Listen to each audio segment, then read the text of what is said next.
the cup, the Currently Unnamed Podcast, where we put the tea in reality, and you can always come here first to quench your reality thirst. I am Lana, your resident diva, here to give the tea, spill the tea, drink the tea, because you know I loves me some tea. So if you have that tea, you know what to do. Hit me up. And yeah, who we got today? Hey everybody, it's Brook coming at you straight from the cockles of Northeast Tennessee. I am a college graduate, currently back in college for grad school, who plays way too much Smash Bros. And this weekend I even went and competed and did some fun tournament stuff. Didn't do great, but that's fine.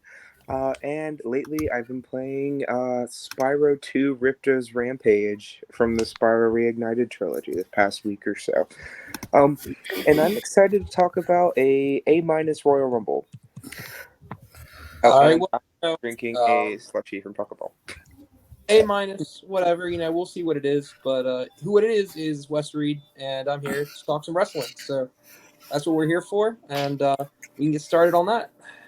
Yeah, like they said, we're here talking about the Royal Rumble. We're recapping what we watched on Saturday, and I don't know about you guys. Well, we talked a little bit off camera, but I particularly enjoyed the Rumble. I won't say it was the best Rumble I've ever seen, but it was far from the worst Rumble I've ever seen. So I thought it was pretty entertaining. I watched the whole thing and was pretty much engaged the entire time. So that's, to me, that's a good Rumble. Yeah, completely agreed. I'd predicted this was either going to be a bad Rumble or a great Rumble. I think this lands maybe not in the greatest, but to me, it definitely succeeded in being a pretty great Rumble. Especially if we'll talk about it more, but the end there was fantastic. Wesley, you forget something. This cannot possibly be the greatest Royal Rumble because that already happened in 2018. But I just want to, and also if no one got that reference, it was a Saudi Arabia joke, haha. But regardless, I liked parts of this Rumble. I have minor structural issues that we will talk about when we get to the matches that are relevant to it.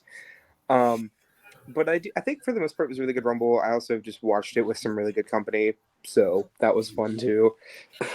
He's not talking about me. He didn't watch it with me. Lana, they did not watch it with me. They did not. I would have loved to have watched it with you, Lana. It would have been great. It would have been a fantastic if you watched it with me. I think if we would have all been in the same place, it would have been amazing to watch the Rumble. Who knows? Maybe one day something happens and we can all be at the same place at the same time to watch a big wrestling event. Well, allegedly, when they get done building the new football stadium in Nashville for the Titans, they're going to be having the WrestleMania there in 2027. So if we're doing this in 4 years, I mean, I can get to Nashville. It's not far at all from me. I can get to Nashville. I mean, look, I've been to WrestleManias in Atlanta. I've been to WrestleManias in New Orleans. I could go to WrestleMania in Nashville, period. The jealousy seething through my veins that you saying I've been to WrestleManias, plural.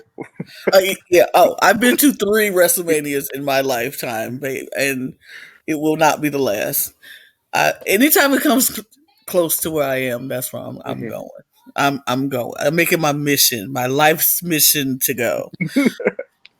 But okay, Royal Rumble. We'll start with the order that they gave us, and the first match of the night was the men's Royal Rumble match. First time in the history of the show it has ever opened the Royal Rumble. I was very shocked by that. I thought they were either going to go with the Bianca Belair Alexa Bliss match first, just to kick it off, or the women's Royal Rumble match, because WWE hates women sometimes. But so start this up. This is, I believe, was this the 6th women's Royal Rumble or the 5th? I can't remember. 6th? Yeah. This is the first time since 2018 that the women's Royal Rumble has went on after the men's. Yes. So, crazy stuff here. But I think this was honestly one of the better Royal Rumbles we've gotten in the past, 7-8 years. I think it's probably the best one we've had since 2012, maybe 2013, possibly, because that was a good Rumble too. just on the whole, this was a really good Rumble. Couple of really big standout performances from people like Gunther. I would argue Dominic Mysterio had a really good Royal Rumble showing as well.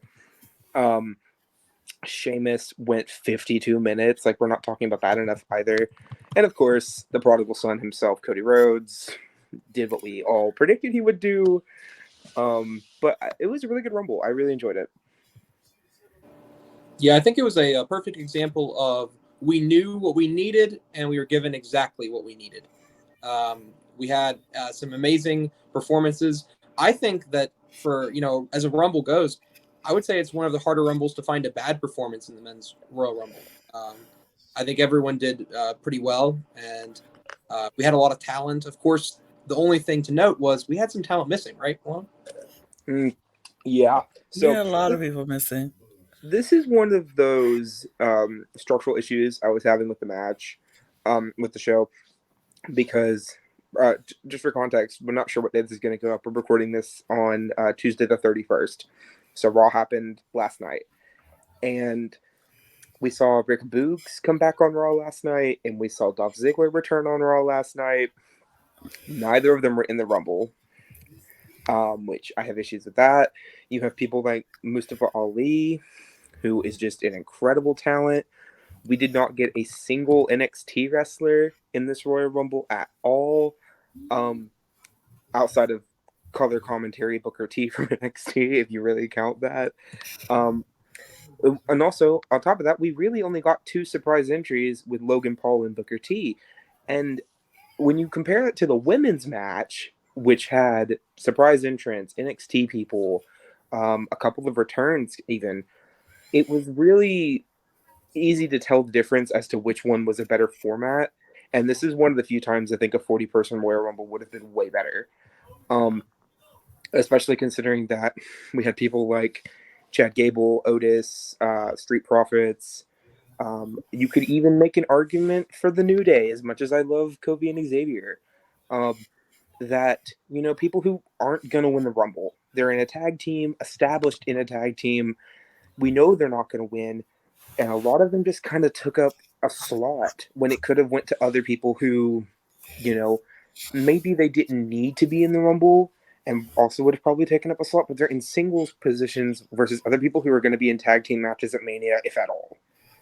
And it was a bit of a letdown that we only got Logan and Booker T, because before the match, we had 28 out of the 30 entrants announced by the pre-show. That is nuts to me. We were talking about last year that with the women's did the same thing. They had like 28 of the 30, and they had surprise entrants get announced early, and everybody was going all crazy about it on Twitter. Nobody said a damn thing about the men's, and that shows a lot to me about how a lot of wrestling fans are. They don't pay attention, and I don't think a lot of people, wrestling fans, care, or they do care when it's. How do I say this? They care when it's about like to nitpick and tear down the women's division.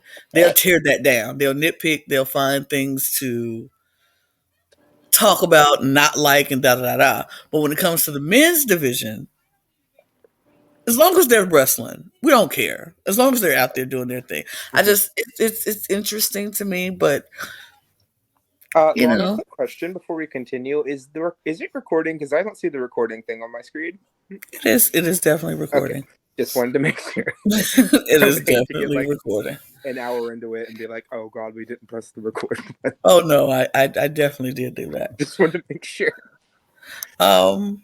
But yeah, I feel it's interesting how like that you pointed that out, that nobody said anything about the 2. We only had 2 surprise entrants.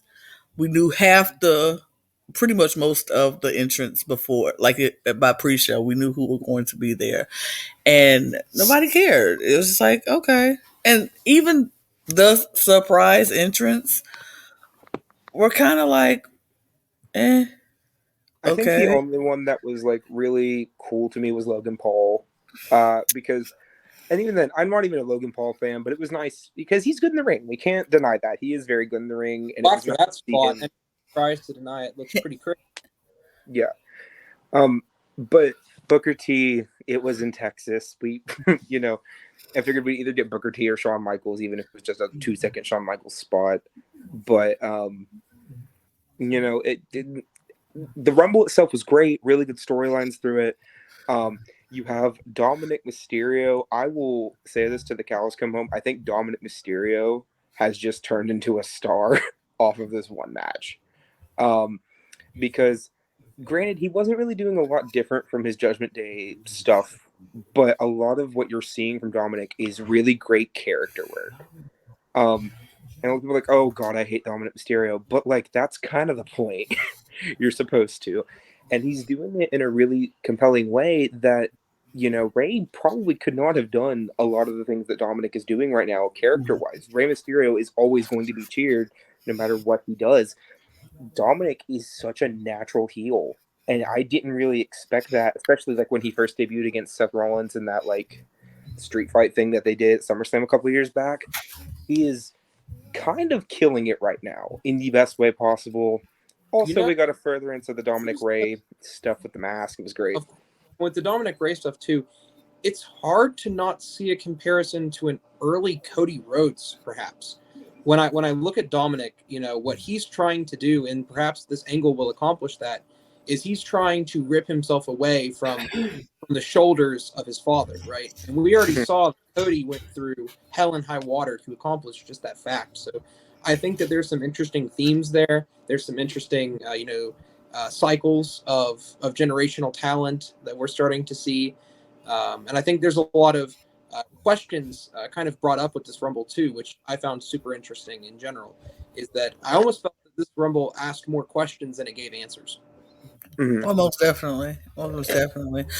And it's, I feel like I do agree with you about Dominic. I think Dominic has shown that he is a heel. He's definitely going to break away from the mysterious, Rey's shadow in this form, because like you said, Rey could never do this. Rey could never become heel. It doesn't matter what Rey Mysterio does. He is going to always be a face.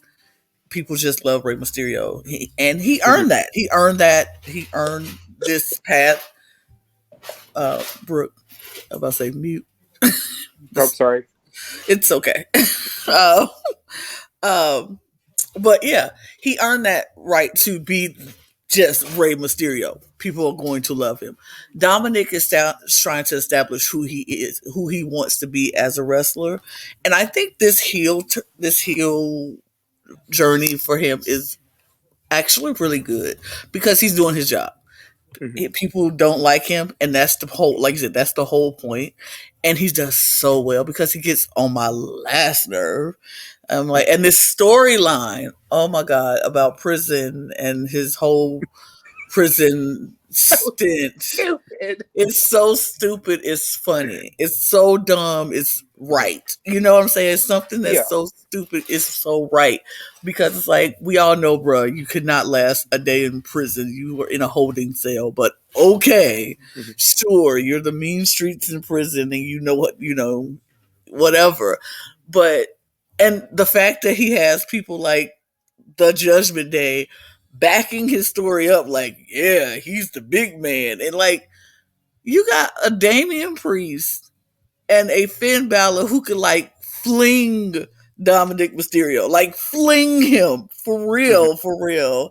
And they like, oh no, he's the big man. He's scary. Like, what? It's so dumb. It's so right. That's so, I do believe that Dominic is going to become a breakout star out of all of this, which also has me wondering, when is he going to decide he's too big for the Judgment Day? That's going to happen soon. Just want to put that out there. Well, him and Mommy Rhea.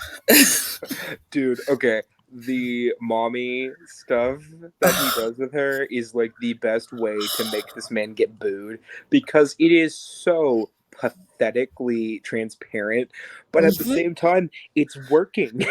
And I love it. But a couple of other people we need to talk about. Do you want to talk about Brock Lesnar and Bobby Lashley? Because satisfaction does not begin to describe this moment for me. I can speak I for Wes as well. I can say this for myself. The moment Brock Lesnar walked out and his music started playing, I was rolling my eyes and I was like, okay, he's gonna come in, he's gonna clear the ring, and everybody's gonna, I was just over it the second he started coming out. But then I was like, he's gonna come out, he's gonna do his thing, F F5 and German suplex everybody. This just is what he's going to do. And then Bobby's going to come out right after him. I just knew that was the case because it's like, I would love, like my sister told me, she's like, why couldn't the Rumble just be so unscripted? Like, just let everybody just do what it is and they go in. I was like, some of it could be unscripted and then some of it has to be scripted because it has to go along with the story.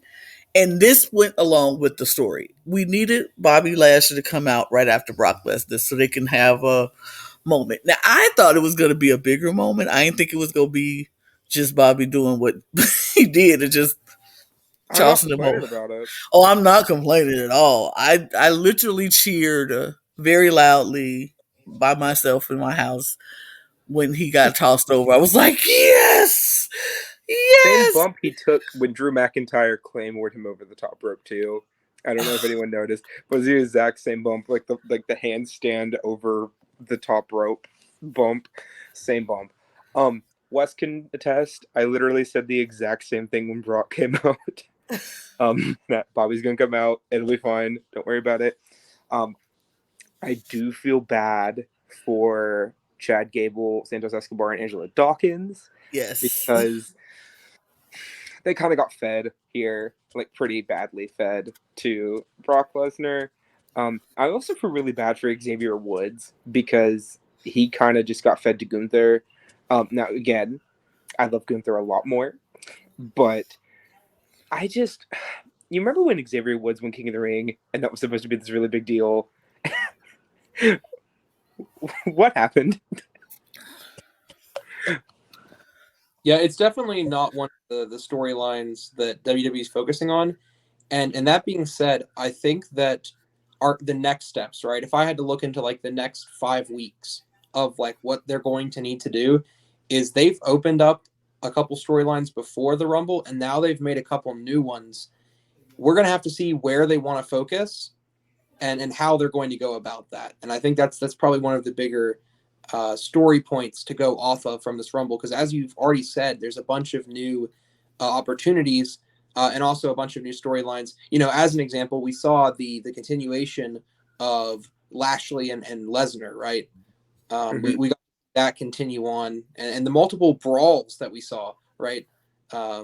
Even the refs having to get involved multiple times throughout the Rumble. So, you know, there's just a lot of good storylines. And then, of course, we need to talk about the main storyline to me, which is coming out of this, which is, of course, that Cody wins. But also, and if we want to talk one more person who deserves to be spoken about at length, is Gunther, right? The IC champion himself, lasting, you know, one of the longest of all time. The longest in a 30-man Royal Rumble match. And grand total of 1 hour, 11 minutes, and 40 seconds. Like, man, I can't even walk for that long. This man was in the Royal Rumble for that long. Yeah, so just, you know, with those types of things, and of course Cody winning the Rumble, I think a lot of questions are up in the air for sure. I think I did have a very newfound respect for Gunther in this performance. It was an amazing feat to watch him come in number one and then last the entire time and only losing by someone who came in at 30. Like Cody Rhodes was the freshest man in the entire Rumble. He should have won that match. Like statistically, physically, he should have won that match. And so for Gunther to last that long and not only last that long, but do so well. Like he was fighting from that beginning to that very end, and it was a phenomenal performance. I was like, I'm not the biggest person like fan, like I wasn't a fan of Gunther. I didn't really follow his icy reign. It was just like it just wasn't one of those things that was high up in my priority of wrestlers. He wasn't, but he moved there tonight. That night, he moved there Saturday night because that was a feat, and it was amazing to watch. And I Mm-hmm. was very like, okay, Gunther, I see you. If a lot of eyes should be on him, and he is well deserved. Well Well, deserved. I'm as probably the person who watches the most NXT out of the three of us here. I had the privilege of getting to watch Gunther throughout his NXT run with the NXT UK Championship. And dude, some of the matches he had with like Pete Dunne, aka Butch, he had really great matches with Tyler Bate, Ilya Dragunov. So when he came up to SmackDown, I was stoked. And then like that first month, they kind of didn't really do anything with him. But ever since June, this man has been on a warpath. Yep, and you can't talk Tearing it about up. his secret ring partner, which is Sheamus. Famous. Right? Those two together are electrifying. And of course, we talk about Drew McIntyre and Sheamus and their entire situation and how successful that is. But just as rivals, Gunther and Sheamus have really propelled each other to the very top. And even, like, I would say some of the best spots that we saw at that Rumble, maybe not the best spot, which, of course, Logan Paul comes to mind perhaps for that. But some of the best spots of that match were involved with Gunther and Sheamus, yet again. Mm-hmm. Agreed. Um, Agree. and you also have just the other thing I want to touch on with Gunther and this Intercontinental title run. He is this individual reign is the 7th longest reign we've had with the belt ever. He is less than 10 days away from being the 6th longest reigning champion as well. He's going to pass Shelton Benjamin if he does, which also Shelton Benjamin, not in the Royal Rumble. Cedric Alexander, not in the Royal Rumble. But I'm really happy that Gunther got to shine here because they usually have one person go for a long time, just bell to bell almost. And I think Gunther was probably a surprising pick for a lot of people to do it, but when you see a lot of his work, it makes a lot of sense. Do we feel like Cody winning, one, was the right call, and two, do we think Cody's going to be able to keep the momentum and the fan support going into Mania, especially with all the Bloodline stuff that we'll talk about later? It's going to be a very uphill battle for him, I think, because of the bloodline storyline that is going to take place, and that is very much on the top of everybody's mind right now. And going into Mania, you would think, or you would want, the main event match to be the person who won the Rumble against the champion, and a big. That's not going to be it. Mm-hmm. Unfortunately for Cody Rhodes, that's not going to be it. And I don't know. It all depends on how WWE decides to do this. If they break the belts up and give Roman has to fight both days of WrestleMania and whatever. I don't think it's going to be the top story, but I don't think it's going to. It. I think it still has a chance to keep the fans engaged. Because the thing about it is, Cody is somebody who the fans are loving right now. They love Cody Rhodes. They love his story. They love his journey. The whole torn pec coming back, wrestling with that, coming back from that, now in the Rumble, winning the whole thing. This is what the people wanted. They wanted Cody to win. It wasn't it wasn't like Cody winning was something nobody wanted to happen. Everybody wanted that to happen. Everybody wants to see Cody win the championship. He's been there, he's been gone, he never had that chance to get to this level, and this is Mm-hmm. where everybody wants him to go. So I think he'll have the fan support. He'll have the fans behind him. I don't think that's going to change. The only thing is he won't have the the story is going to be at the bloodline. That's what everybody's going to want to see. I think that's Mm-hmm. the main event that people want to see. Cody will be an event, but he won't be the main event, Mhm. unfortunately. But when he gets the title, if he gets the title, I think people will still be excited for him, and his reign will be a good reign. But as long as this bloodline story, if they don't plan on squashing it, which they can't right now, they've done Yeah. so much, you Mhm. can't squash it, so it has to go all the way to Mania, and it's going to be the top priority. Now, if they decide to make that Saturday night's main event, fine, Mhm. whatever. But it's going to be a main event at some point, and Cody's going to get whatever they don't make the storyline about the bloodline. So, Mhm. Do you think it would be kind of a letdown if they made Roman and Sammy go on night one, if it does go to Mania?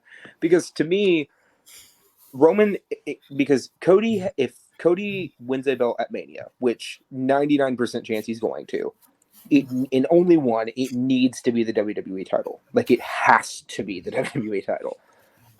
Because I don't know how much you all remember, but his promo when he came back after WrestleMania was, "I am here to win the WWE Championship."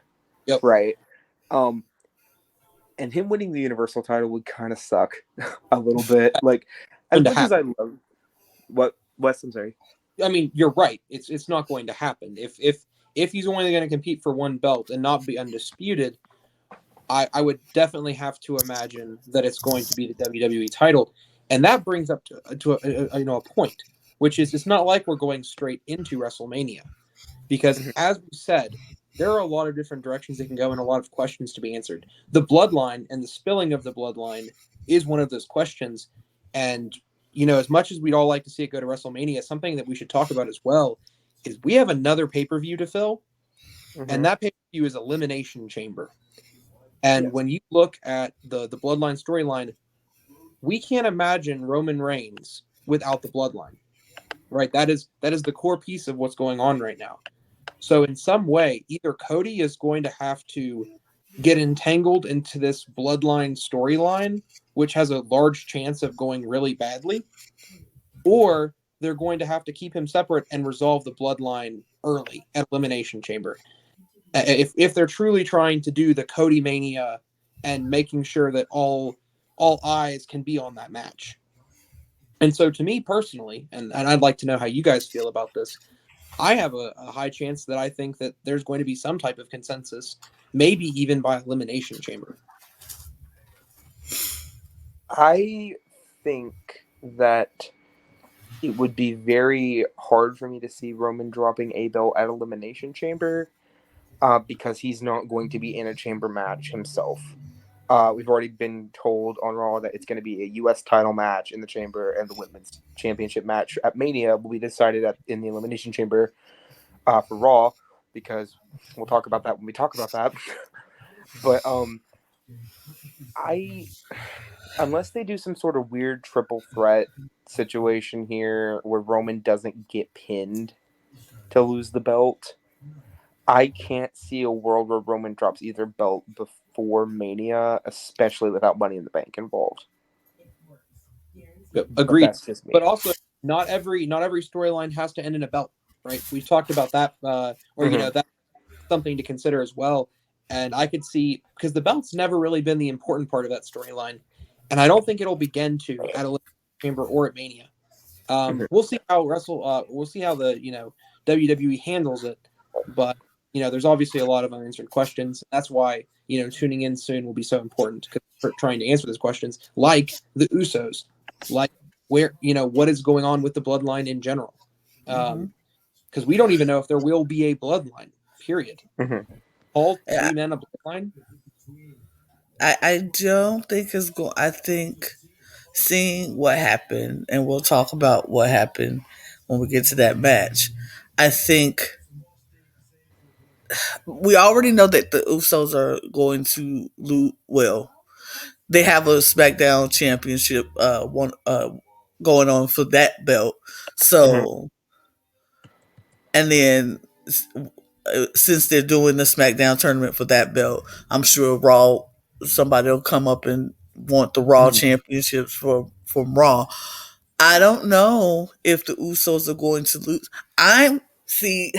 Okay, we go jump a little bit. We go jump the gun a little bit because I can't talk about it without talking about it because it's driving me nuts.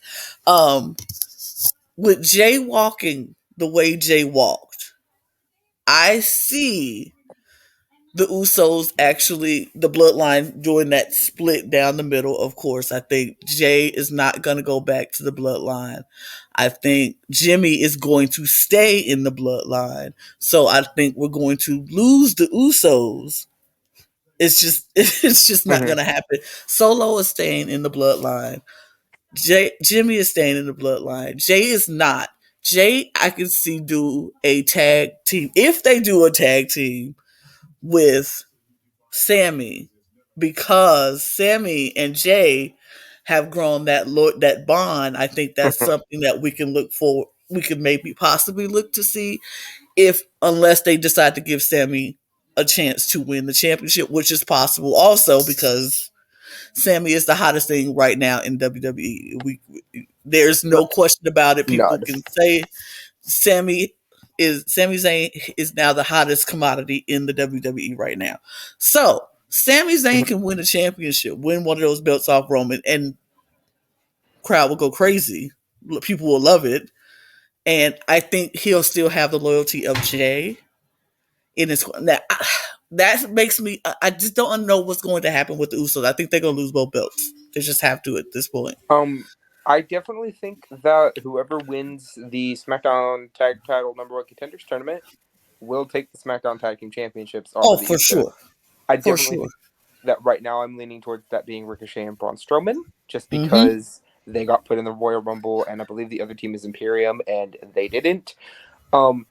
But and also we got more time focusing on them, and also they were a late entry into the tournament, replacing Sheamus and Drew McIntyre after storyline shenanigans. So it feels more like they're going to win the tournament, and you're going to have McIntyre and Sheamus versus Imperium for a little bit, which no issue with that whatsoever. Not mad about that. But the interesting thing to me is, historically, if we've ever had a tag team split up while they've been champions, right? Because I think the only time it's happened recently was the whole Dean Ambrose, Seth Rollins, right after Roman Reigns announced he had leukemia thing a couple years back. God, that was like 4 or 5 years ago now. Wow. Wow. Yeah. But they had like Seth defend the belts by himself and drop it, I believe, to AOP in that handicap match.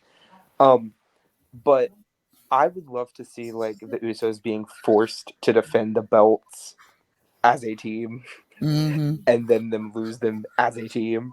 Because oh god, I just want to see it. But we'll talk about Roman and Owens later. We got to move on. Okay, we have to move on because I think we've spent enough time talking about this. Also, we said it, but I just want to put that out there. Logan Paul and the Ricochet spot was the best spot of the night. That was ridiculously crazy, and everybody's saying like it's so funny because everybody's like Logan Paul did this. I'm like, Logan Paul did not do that by himself. He needed Ricochet. So let's say his name, people. Ricochet. I am so tired of Ricochet being slept on by everybody. Everybody. It drives me insane. If you have watched any of Ricochet's stuff from Lucha Underground, from PWG, from literally anywhere before he was WWE, he has the skill, he has everything you need. I have a feeling that with what we're seeing in Ricochet, we'll obviously get to see more. This wouldn't be the first time that the WWE universe sleeps on talent for the rest of their life. Dolph Ziggler, Evan Bourne. Yeah, if you weren't going to. Oh, and Ricochet is fine. I'm gonna put that out there for me because he's just fine to look at. I know to Samantha. Now. I know that. That wasn't meant to be spoiling, but they just got engaged. I'm about to say, I knew that. I knew that. I follow her on Instagram as well as him. So yeah. Also, I was very happy for them. Samantha Irvin is the best ring announcer WWE has had in ages. And she can really sing. So they need to utilize her when they want to do the national anthem at the times that they do that, like for real. Okay. Put that out. We must move on. We must move on. We've talked about the member for 30 minutes. Okay. And we have not even gotten to the next match of the night. Won't take that long. No, because just like Mountain Dew presents The pitch black match. I Bray. would love to know what you all thought about the pitch black match, besides it was too short. Okay, first off, the aesthetic of the Pitch Black match was amazing. Like the art style, the direction, the lighting, it was really cool. I loved how it looked. According to what I've seen online, it did not look as great live, um, which I can imagine. But on TV, it looked great. It looked really awesome. Other than that, and maybe those like glow in the dark ping pong ball things under the announce table that were still there after, um, like late into the show. I don't have much nice to say about this match. There's not much of a match to speak of. I think the 2-minute rambling I have done here is already about half the length of that match. So, Yep, and that It really was. makes you think. Like what exactly do you want? Because I think that this kind of reminds me of there's some metaphor to make where it's very flashy, and it definitely caught me aghast when, especially like Bray Wyatt's entrance in the dark black, the makeup. You can like the style of the match is definitely what had it going for it, but the booking, the yeah. actual take away the pitch black, take away the paint, and if you saw that match, how would you feel? And when The you play. approach it like that, it doesn't really live up to what you'd hope the match could be. I said what I said during the first during our predictions show, and I'll repeat it. I really feel like this match needed to be one of those very cinematic, scripted, theatrical type matches. I do think that it would have benefited for them to direct it like they did during the COVID times and just had folks in the arena watch it, Mhm. because it just didn't give what you thought it was going to give when you hear a pitch black match. And we don't know what to expect. Really, it was just a match with neon lights, a no disqualification, no holds barred kind of match. It was a typical no holds barred match, just in the Mhm. dark, and it just It didn't was. give. It wasn't even a typical no holds barred match. It went for like 5 minutes. And I understand that, sure, you have two Royal Rumbles that have to be around an hour each, like, and I get that. But the men's Royal Rumble had about a 10-minute section at the end where Cody and Gunther fought, just the two of them. You could have taken 5 minutes off the end of the men's Royal Rumble and put it on here. And granted, it may not have been perfect, but we saw a table spot and what, like 2 seconds of a kendo stick beat down. We didn't see anything. It was barely no holds barred. And also Bray Wyatt threw a toolbox into the ring. Am I wrong in thinking that toolbox never got used for anything? Because I don't remember it being used at all. Uh, No, definitely Not felt even that. in the post match stuff. Like none of that. So I think the I just concept is really cool. I hope they do it again, and give it more time, because this has promise. This was a really cool idea. It looked really great. Just give it more time, and maybe the reception will be better. I just feel like it just didn't live up to what it was supposed to live up to. And Yeah. I also feel like go ahead, Wes, because I just lost my train of Oh, thought because I no was about to say worries. something. All I was going to say is, no matter what dressing you put on a 2-star match, it doesn't make it more than a 2-star match. So I think you're being if generous you by saying 2 stars. if you give them, yeah, and I am being generous. If you present a 2-star match and you put black, neon paint everywhere, it doesn't suddenly make it a 4-star match, and that's what it needs. It just needs give us a 4-star match, then neon paint, and it probably would have been, as you said, a better match with a bit more time, some spots, and that's generally how it is. Because of course, as I said, it looked flashy. At It first looked, you watch it, it gives you a lot of anticipation, and all it left me was lingering for more. yeah, It's and also we should probably talk about the post match stuff, because you have Bray Wyatt put on this weird mask, not the Fiend mask, just a mask. It made him look like freaking a Predator. I don't know if like the Predator, like from the movie series The Predator, it kind of gave me that with the hair that was going on. But go up the ramp out into the crowd. LA Knight has this like glow in the dark kendo stick, and he's occasionally running up and whacking Bray, and he's no selling it. I'm gonna get up the ramp. Bray puts on the mandible claw onto this very obvious crash pad. Um, then Uncle Howdy's just like up on top, like about 10, 15 feet above the crash pad. And then Uncle Howdy, like spinning senton, I guess would be the best way to put it. Off the thing, explosion happens. And then the Firefly Funhouse characters are just there. Like, I don't get it. I don't understand. I think Uncle Howdy was cosplaying as Darby Allin. It looked like a coffin drop. And you know, I don't mind Uncle Howdy. He's great, but he's not Darby Allin.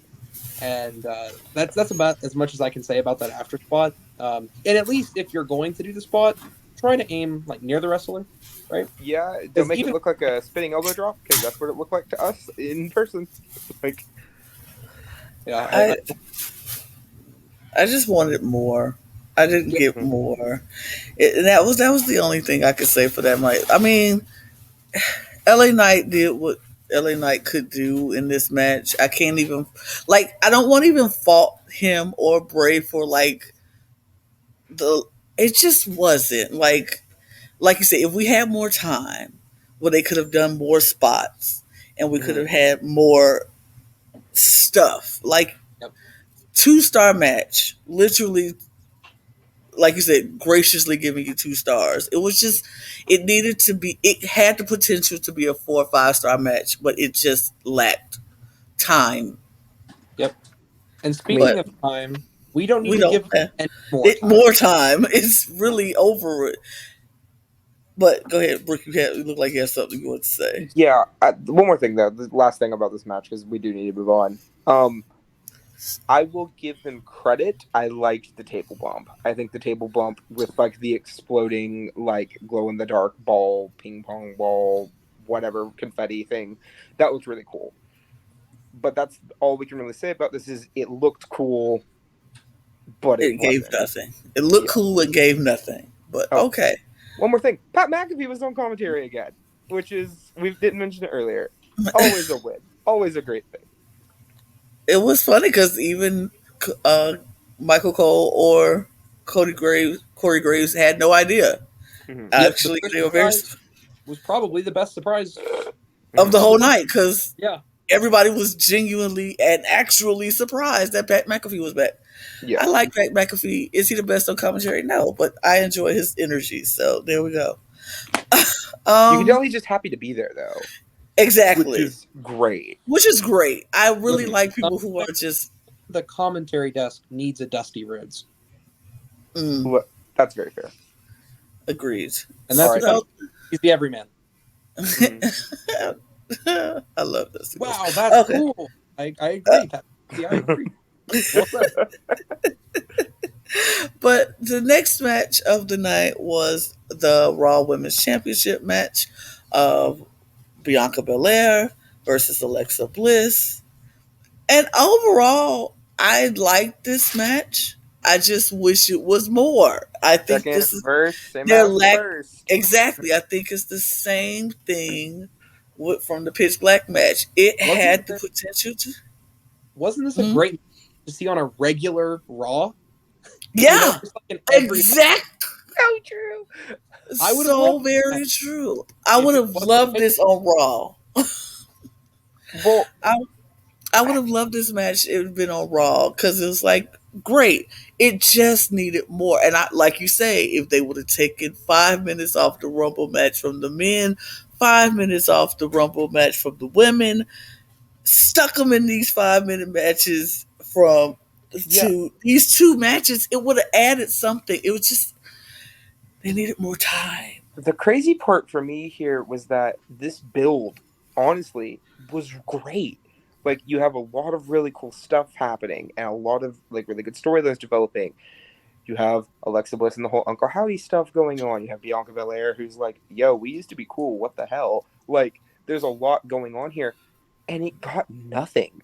Like, in all honesty, I was more let down by this having less time than I was the pitch black match, because at least with the pitch black match, we got the table bump. We got, the miss from Uncle Howdy doing the coffin drop. Like, we at least got things we can remember. I don't remember a thing about this match other than Bianca won with a KOD and the post match stuff with Alexa and like the 10-second video with Uncle Howdy. Like, it was such a letdown, and not even because of them, because they both did great.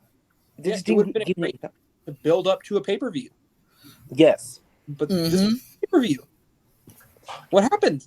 It's not even a pay-per-view. This is the Royal Rumble. This is the pay-per-view. Like, this is what we wanted. Like you said, this would have been a great build-up match too for if next week was the Royal Rumble. Like, oh right, they're going to be great next week.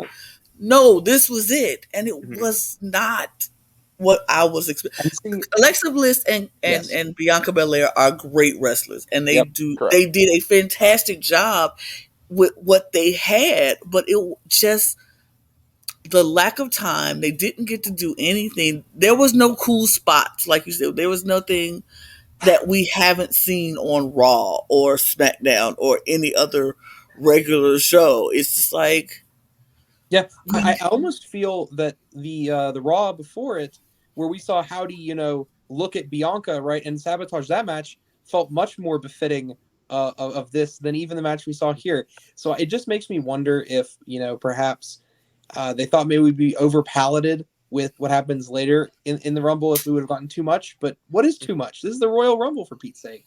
Well, then you have the other issue of Bianca was not even on Raw last night. Like, she's the Raw Women's Champion, and you can't get a spot for her on Raw. Like, even to talk about it. Okay, they even announced that she was going to be there. They had a spot and said, up next, Bianca Belair. And then when we come back, they go right into the Cody Rhodes match. I was like, are you kidding me? She is the Raw Women's Champion, and we can't even give her the time. Like, we heard Rhea Ripley, spoiler of you ain't see Raw, but Rhea Ripley challenged Charlotte Flair. So it's like, Bianca needs a spot to say, now, who's going to take me on at WrestleMania, even though we know the Elimination Chamber's going to do that. She should have had her spot. I just feel like they're pushing her along real quickly, like, to lose her belt at Mania. And, like, to a degree, I understand that, you can't always give everybody a match every week. You could even have her, like, in an interview backstage. Like, not even a 2-second, like, 30-second interview. She's the freaking women's champion. Not only that, she's been women's champion for 10 months almost. Like, the entire situation, you could have. Right? That's how we feel about the last two matches, is you could have, and you didn't. And, that is, just in general, when we're looking, right, at this matchup and these storylines, you could have. So we'll see what happens, right? Because that's the beauty, though. To see the silver outline, right? To see the silver lining of the situation is there's still something to do, right? All of these been asked, and perhaps the next series of Raws, and especially WrestleMania, could be extremely eventful, right? Because they chose not to finish these stories or give these big results at the Rumble. So perhaps we're going to see some really good entertainment going forward, but it would have been nice to see some peaks, some climaxes at the Rumble. Well, and one last thing before we move on, because, like, honestly, the Women's Rumble is probably going to take up a decent amount of time. The ending stuff with Uncle Howdy, right? When has this ever been about Alexa not feeling in control? Because I understand that maybe it's like you're trying to keep, like, the Lily whatever side of you buried. Okay, cool. But, like, it's never been about, like, her feeling in control of herself. It's always been about, I don't need his help. Like, I can do this on my own. And that the ending of that just kind of felt weird to me and a little distended. But she did say in her interview before, or a spot that she did, she was like, I'm always in control. I'm the one in control.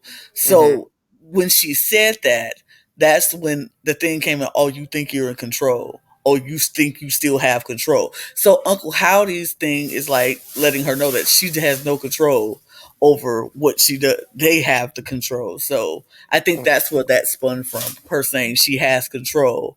And they're like, oh, you think you'd have control.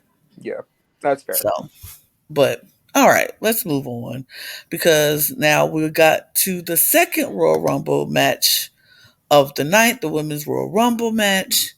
The And better we one? I would agree. It was okay. I won't say better. I'll say more well rounded than the Mhm. men. Definitely better, more well rounded. I felt like the men's Royal Rumble match was very one sided, very straightforward. Like no no peaks, and it was just everybody who we expected to be there was going to be there. Yeah. No NXT people, which was very shocking. I was very shocked by that. No major returners or nothing major. I mean, Booker T, okay. Logan Mhm. Paul, great, sure. But this women's match had all of that. We had NXT people, we had returning people, shocking people, and it was interesting. And Rhea Nia Ripley. Jax. We had Nia Jax. Isn't Okay, could everyone we so excited? could we have just saved that to 30, like, I, and look and botch it like they did her entrance, okay. whatever. Also, I think it is the best omen in the history of ever that for the first time in like I believe it's been like 12 or 13 Royal Rumbles where they haven't had an entrance screw up. The one they screw up is Nia Jax. I think it's Like, beautiful. I was like, are we seriously botching this entrance? Like, we didn't even get the countdown. It was like 10. Watch Why the I'm boss not like girl. most girl? What? Oh, well, it is. Here we go. But yeah, 1 and 2 was Rhea Ripley and Liv Morgan. I was here for that. I was here So for was that I. 1 and 2. So was That I. was amazing. Even though Liv wanted to be first, but 2 is just like first to me in the Royal Rumble match. I think it makes because they want to have this whole thing of like, yeah, a woman's went wire to wire number one all the way to the end. Cool. Great. I would have preferred Liv being number one, but I understand why she wasn't. Fair enough. Couple people I want to shout here. We got Roxanne Perez, Zoe Stark, and Indy Hartwell coming up from NXT for this. They did Roxanne dirty in this match, like extremely dirty. She was in the match for less than 5 minutes, no eliminations. Didn't even get to hit her finisher on anybody, which she's the freaking NXT Women's Champion, but I whatever. thought she was there longer than 5 minutes. According to Wikipedia, and that's I've been looking at this for notes. She was in the Royal Rumble for 4 minutes and 34 seconds. It Um, seems so much longer, but okay, Zoe go ahead. Stark was in here for almost 27. She had Mhm. she had the best performance out of any of the NXT people here. But allegedly it's because they want to make sure she doesn't get injured before her title match at Vengeance Day, which Which okay, makes totally sense. makes sense. Get it. You could have put Cora Jade in here instead. All I have to say about that. But when it comes to the Women's Royal Rumble, I almost feel like looking for flaws is actually the challenge, because when you Mm-hmm. say, a Royal Rumble match, and I think this is, really indicative of what we saw that day, right? Which is, what do you expect from a Royal Rumble match? You expect shocking returns. You expect old vets coming back one more time. You expect some NXT rookies, perhaps, and then you expect talent, right? And then a very heated Final Four. We got everything you would want in a Royals Rumble match with the Women's Royal Rumble. And it only shines a light on the contrast that we get in the Men's Royal Rumble being such a expected, unexpected match, because everything we expected in the Men's Royal Rumble we didn't get. We didn't get shocking returns. We didn't get, and so on. So and you're right. Roxanne Perez was stunted a little bit in her time, but overall, I think it's really hard to find a really valid flaw or critique to the Women's Royal Rumble without getting too nitpicky, and I think that's pretty impressive. I mean, that's one of like the two nitpicks I could give this Royal Rumble. The other one I can give it is that you have Nia Jax in her at number 30, which I think was definitely a choice.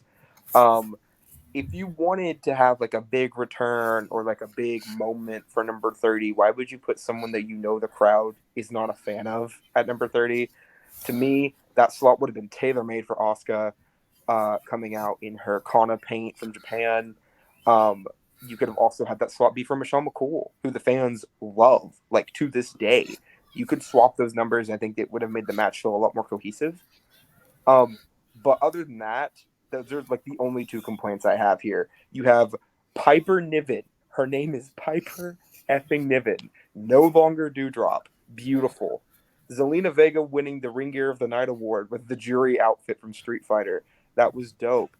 You have arguably a really star-making performance, in my opinion, from Liv Morgan and Rhea Ripley. Both went bell to bell in this match. You have Chelsea Green debuting her Karen character, which I'm really excited to see how cringy this gets, because she was great on Raw last night.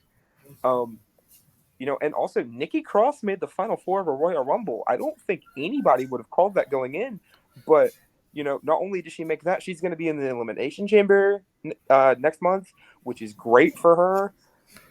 So really a lot of really good stuff across the board here. Very good stuff. And it is hard to nitpick this match, because I thought the Women's Royal Rumble match was amazing. I will nitpick one thing, because I said it last time, Naomi not being there sucks major beans. And if they would have swapped Naomi with Nia, that would have been so much better, because the crowd would have loved that. Nobody likes Nia Jax. I'm sorry. It is what it is. People do not like Nia Jax.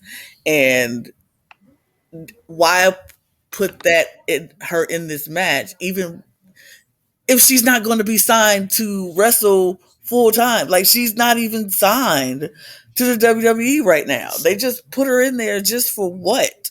You have to wonder if maybe they were testing the audience and the appeal to see if people still despise Nia Jax as much as we do. And guess what? Our confirmative answer was the same as last year and the year before that and the year before that. Yes, we still don't like you. You still injure all of our talent, and you can take your wrestling anywhere else. I will give WWE props with how they handled Nia in the Rumble, because she didn't eliminate anybody. She was in the match for less than 2 minutes. That is how you handle Nia Jax. Don't make her in the ring long enough to hurt someone. But she did hurt somebody. She didn't hurt anybody legit. She came close, but she didn't. But when I compare Nia to somebody like Michelle McCool, right? Brooke, but I have to interrupt you and say you're wrong. She did hurt someone. There were tens of thousands of fans whose hearts were weeping, broken. Just like, we were very hurt to see her walk back out there. I don't want to see Nia Jax anymore. I'm sorry. It could have been Naomi. Should have been Naomi. It should have been Naomi. It would have. Or how about this? Why couldn't it have been Carmella, who literally showed up on Came Raw back the next day. Night. Literally what I said. Like, anybody else could have taken this spot. Like, okay, I'm not trying to say some people didn't deserve to be in the Rumble, but a couple of them didn't need to be in the Rumble. Just saying. Because why was Sonya Deville in the Royal Rumble? I don't know why she was even there. I don't. Because not only does Sonya Deville have a freaking women's title match on Friday, right? Friday. And not only was it announced beforehand, they mentioned it in the match, right? And to be fair to Sonya, she did pretty okay in this Rumble. She got 3 eliminations, which is a big deal for her. Now, granted, one of those was the 11-person throwing out of Nia Jax, and the other one were Indy Hartwell and Zoe Stark from NXT, so she didn't even eliminate anybody on the main roster. But not only are you going to make her devalued here because she didn't even make the Final Four, but she's in a women's title match on Friday. Now, granted, she's not going to win, but you have her in a slot already for a championship. It doesn't make any sense. So why was she here?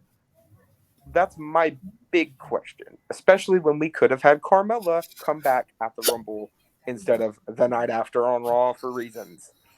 Do you think that, because we found out later that Michelle McCool didn't get asked until after she tweeted that she hadn't been asked, do we think that Michelle McCool maybe take Carmella's originally intended spot in the Rumble?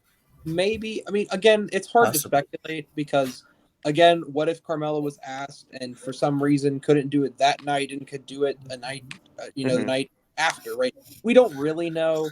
And of course, there's always going to be, there'll always be, every Rumble you can go back to and say, well, couldn't this have been this person and that would have been a better Rumble? And you will say, yeah, right, because there's 30 people. There will always be a potential theoretical better Rumble. But again, I do want to emphasize how good it was, even though it Yeah. wasn't perfect. And then of course, I don't know if anything you guys have to say else, but that's kind of just how I feel about the Rumble. It was very good. And there were some issues, Nia Jax being my biggest issue. But even the big issues, and when I look at Brock Lesnar and I look at Nia Jax as the big issues, they were dealt with swiftly. And which was very nice. I have to say that is a rare, very rare response from the WWE executives, because usually when we have WWE it takes forever, Mm-hmm. and this was quite painless. So Yeah, I want to just point one thing out though, and it's concerning one Lacey Evans. So Lacey Evans is in this match. Didn't really do a ton. She helped eliminate Nia, but the thing that I want to talk about is the bump she made Zelina Vega take when she eliminated Zelina Vega. One, Zelina Vega is short, okay? And this isn't even short for like a WWE wrestler. She's like 4'10", 4'11". Okay, she's not even 5 foot tall. She had Zelina in the Cobra Clutch on the top rope, which is apparently her new thing, right? Cool, whatever.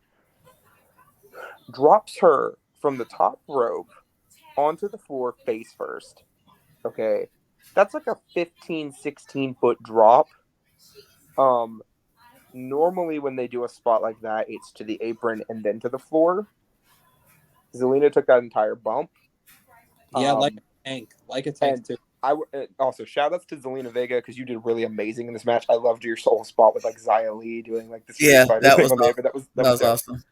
But really, I mean, honestly, Wes, you were there. You heard me like audibly gasp. Yeah, it was a really tough looking spot, I have to say. Yeah. And it's probably a pretty surprising bump, all things considered, because I think the thing that was most surprising, and Brooke, maybe you feel the same, is why do that bump when there's the apron so close? Now I want to be clear. This is not one of those things like what was happening with Athena in AEW recently, where everyone's like, "Oh, she's hitting." God, what is that woman's name? I don't remember the local wrestler she was fighting. I don't remember. I'm sorry, Jody something. Like I understand there's a very clear difference here between choreographed work between two wrestlers, right? That are just hitting harder, wrestling a little bit rougher, right, and a little bit stiffer, versus a 15-foot drop off the ring post that could have very easily injured Zelina Vega when the apron was right there. It felt unnecessary, and it definitely worried me for a little bit too, because, and also that wasn't even the only scary bump we saw in either Royal Rumble, because you have Brock Lesnar throwing, I believe, Sheamus onto his neck when he did the belly to belly. So I get that we are watching WWE and that they all take real risk every time they enter the ring, but there are ways to mitigate that risk, and I do not feel like that was the best way to do it. But again, I'm not a trained professional, and if that's what they agreed on, that's what they agreed on.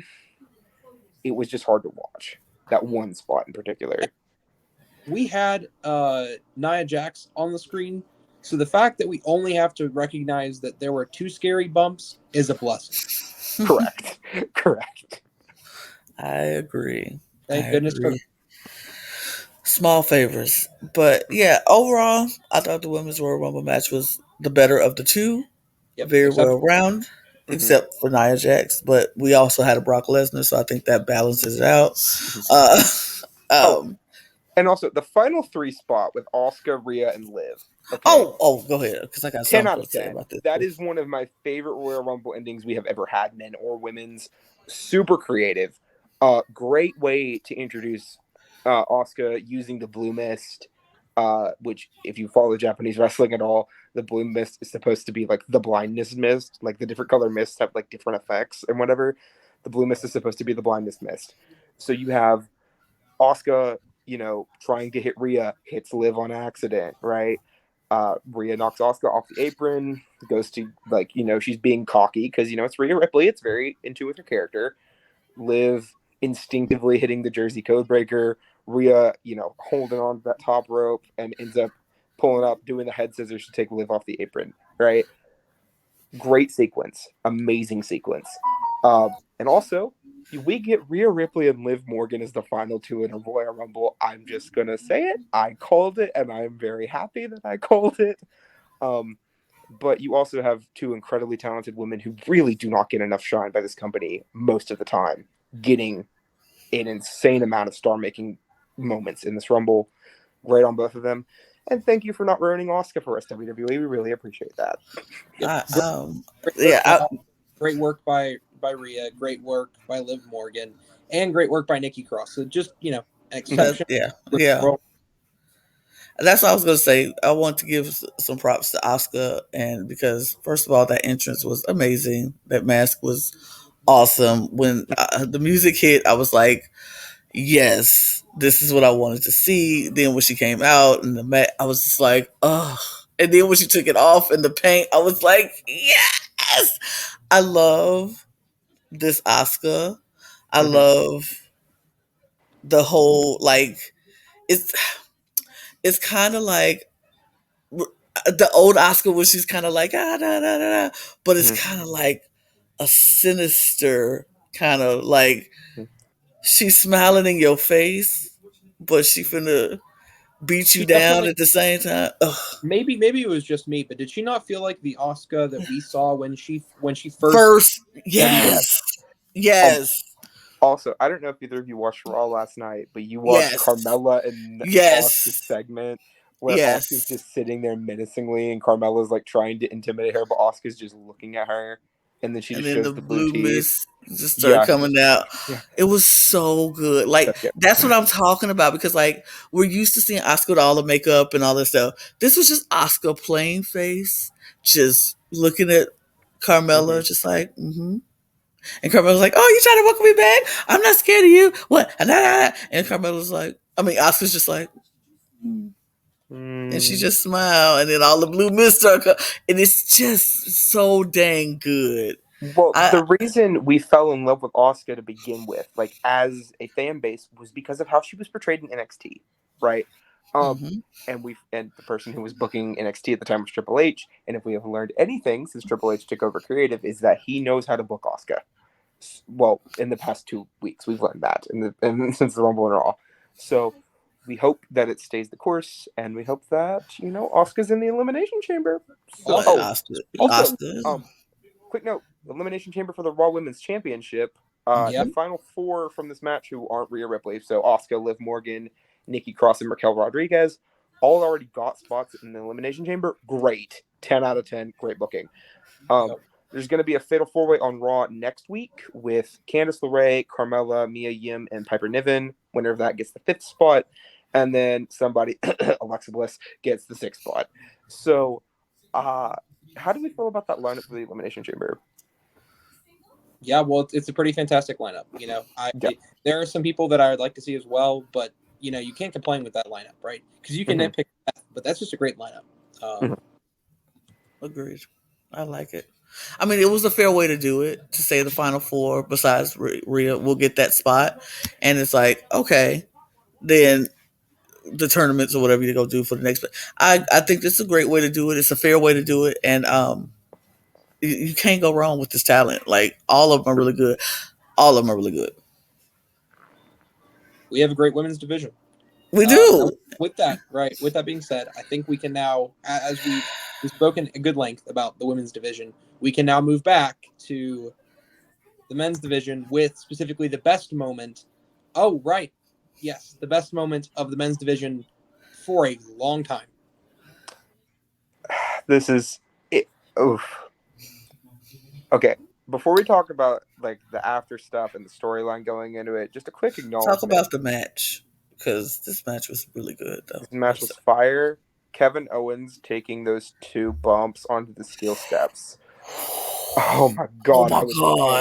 I was in physical pain, like, because I don't know if any of you have ever like felt the ring steps outside of the WWE ring. I have had the privilege because they have done shows in my high school, and the ring crew was very nice enough to let me, get a good close look, those steps, they look fake. They're not. They're not made um, of foam. No, no. no, And that is steel. dude, and earlier in the night we had Bray Wyatt took the Mick Foley stair bump, and I called it. I was like, "Oh, he took the Mick Foley stair bump. People don't do that because the steps hurt when you hit them." And then Kevin Owens was just like, "Hold my beer," and it was. Ooh. Like I was sitting there and I was like, oh my God. Like it, you can tell how some of the bumps, when they take some of the bumps and they put their hand where, so they can shield the, this was no. That man took his whole head and had it rammed into steel steps twice. That Like, was not, so sickening. it was horrible. I mean, it was horrible in the best way, right? Yeah, As you expect with any of these bumps. And, I was like, this is nightmarish. I remember thinking that in my head. And of course, that only gives us an allude to the nightmarish sequence that we see later, but it was just a fantastic match in general. yeah. We saw, of course, really good talent on all sides. Hmm. A Hmm. very better paced than every other singles match. Um, you have to imagine that they knew that this was going to be the storyline to see. And of course, if we're talking about the match, before anything else, the chair, the Yeah. beginning of the chair, we see in this match, right? Um, when we see it introduced, and won't he of Sami Zayn in the chair, it all begins in that match. Yeah. And of course, we start to see that those feelings of doubt are there for Sami. Yeah. It was interesting watching Sammy throughout the match because the commentators wanted us to really pay attention to, is he sad because of this or is he happy because of this? Is this how did he react to this and how does he react to that? And he was definitely playing up the, we don't know where his head is. Like, is he happy for Roman when he, does something, or is he sad for Kevin because he's getting the brunt of this, whatever the move is? And so I enjoyed that aspect of it and seeing how Sammy, like every little part of everybody played their part in this match, and it was perfect to see. It was good to see Paul Heyman's reaction on contrast to Sammy's reaction, and Yes, then Roman and Kevin were just putting on a great show. Like move for move, Kevin was giving everything he had, and Roman in return was giving back everything he had. And so it was just really a good match. And the dance of it all was really fun to watch because absolutely. we got And to watch the back Brooke, and forth. we've been talking about the character acting of Sami Zayn and the absolute Mhm. stunt that both that Roman and Kevin have been taking. Do you have any thoughts on that? I will say this just in general about both of them. Um, Kevin Owens is probably, in my opinion, the most underrated talent on the roster today that isn't like Chad Gable or Mustafa Ali, like the one who actually gets booked but is still underrated by the fans. Um, and a lot of that has to do with his presence, right? Kevin Owens is loaded up with charisma. He can make anything work. We've seen it time and time again. I cannot think of a single time where I've seen Kevin Owens and I'm like, I don't want to deal with you right now. And that happens with so many people. And then Sami Zayn has proven here that this man can turn anything into gold. There has it's similar thing with Kevin Owens. The only time I have ever seen Sami Zayn on my screen and wanted him to go away was the Bobby Lashley sisters thing. That wasn't his fault. I blame Raw Creative. So, um, it was extremely compelling to watch this entire match, especially when you get the ref bump uh, partway through. And that whole time, I legitimately thought when Sammy gave Roman the steel chair and Kevin hit the stunner that Kevin Owens was about to become champion. And every part of my logic driven wrestling analyst like craziness brain knew there was no way Kevin Owens was winning this match. But They got me. WWE found a way to get me. They don't get me that often. And like be able to like override the craziness in my brain that just is like, yep, Roman's gonna hold the belt till Mania. This match doesn't matter. They did it. I don't know how they did it, but they did it. um Through the character work of Sami Zayn and then through the wrestling work of Roman and KO, yeah. they were to deceive, you know, even the best of us into like, you know, giving a chance, right? And that's just how good of a great of wrestling and storytelling that they were delivering that night, you know.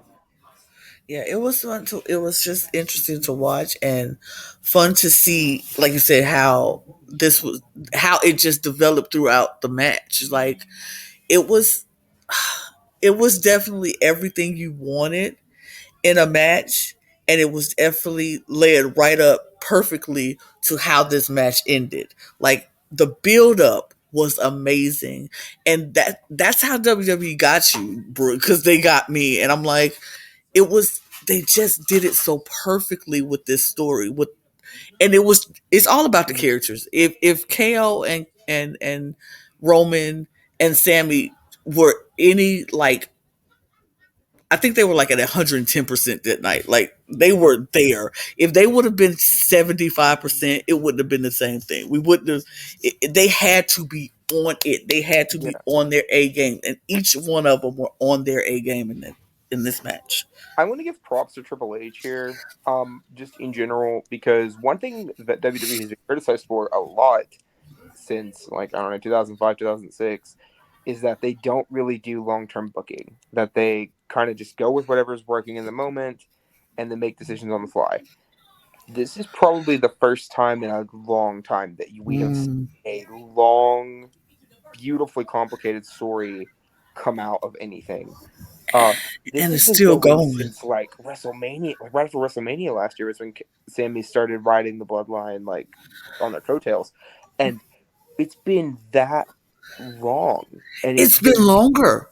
yeah, It's been longer because this is all going back to when the bloodline started, and yes, Jay was treated how he was treated. This is all going full circle now. And this is started with that and building up and building up and building up to this point. So mm-hmm, this is such a beautifully long term story because now we're going to all start thinking back to, well, after we'll talk about it some more, but what happened mm-hmm. afterwards. Now that's gonna take us back to the beginning of the bloodline. Like, remember when, what, now he's acting because of, it's it's just a beautiful story. I Yep. They remember. have done it. We have to talk about it We because have you know to. we We have talked to. about the match, so let's get to it. Let's get to it. Okay, The aftermath. before we talk about the end, I just want to remind people that when Jey Uso was having that story with Roman in the first time, right? There were people that were saying, okay, no matter how this turns out, Jay will be the person to take the belt off Roman, right? And then over time, with how the bloodline turned out, that's like kind of went away, and people have been like, probably not, but whatever. It feels like a legitimate possibility again, and that's crazy. That something that even a month ago, I don't think anybody would have ever thought could happen, is now something that could even be reasonably in the conversation. I mean, it can happen. I mean, so this is why we're saying what could happen. If you didn't watch, here we go. The aftermath of it all. Roman ends up winning this match. Clean match. Well, Uh, not clean, but he won. Low blow. Referee was knocked out. All kind of stuff. He wins the match, and the Usos come out with Solo. They're celebrating. Sammy gets in the ring, and Roman instructs the Usos to attack Kevin. So let the attack begin. They are Yep. on him. You thought the steel stairs were bad. Whew, whew, You were prepared for a new whew. inside life, right? like you have Whole new. Oh my god, this was a it's whole new level of beatdown. this is the most visceral thing I have seen in a WWE ring in a long time. Yeah, You get the super kicks, you get the Samoan spike, you get the spear, you get pretty much everything you can get from everybody that is not Sami Zayn. and then the handcuffs come out. And then they bring out two pairs of handcuffs and they handcuff Kevin Owens to the top rope. And they kick him, and they kick him, and they kick over. him, and they kick him, and they kick him, and they kick. It was like 18 kicks he took to the head. And Kevin is just down, right? Done. And then you get Roman Reigns grabbing the same steel chair that he had asked Sammy to give him earlier, right?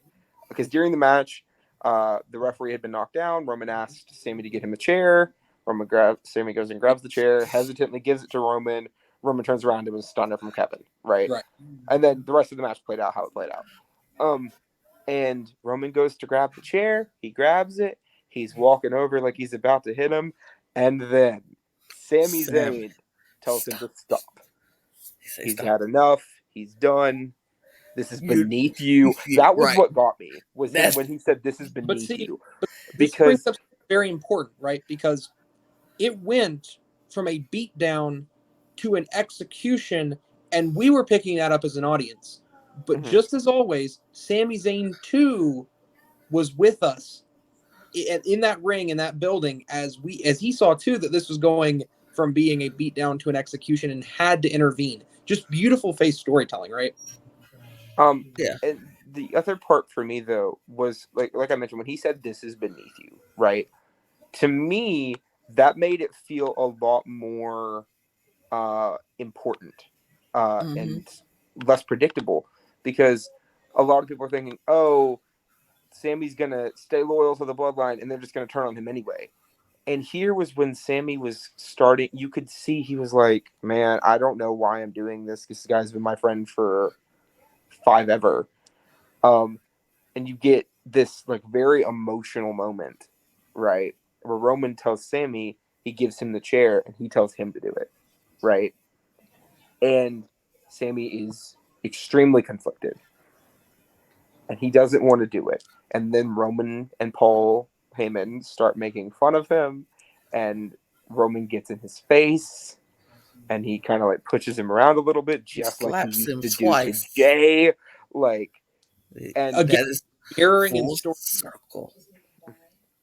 That is what I'm saying. It's like this full circle, and we're seeing this as an audience. It's like, this is the same stuff you pulled, Roman, on Jay, who was loyal to you. Now you're pulling it years ago. This was 2.5 years ago. Like, and now you're pulling it on Sammy. Like, and Sammy has the same reaction that Jay has. Like, this is enough. Enough is enough. I'm sick of this. And he turns and this is also another thing. Oh my God. This is the same way Roman always gets turned on, is by getting hit with a chair in his back. Seth Rollins did it to him with the Shield. Now Sami Zayn is doing it to him. Not that he's turning on him, but he is fighting, taking up for himself. And this tells you something about Triple H and the new creative sector of WWE.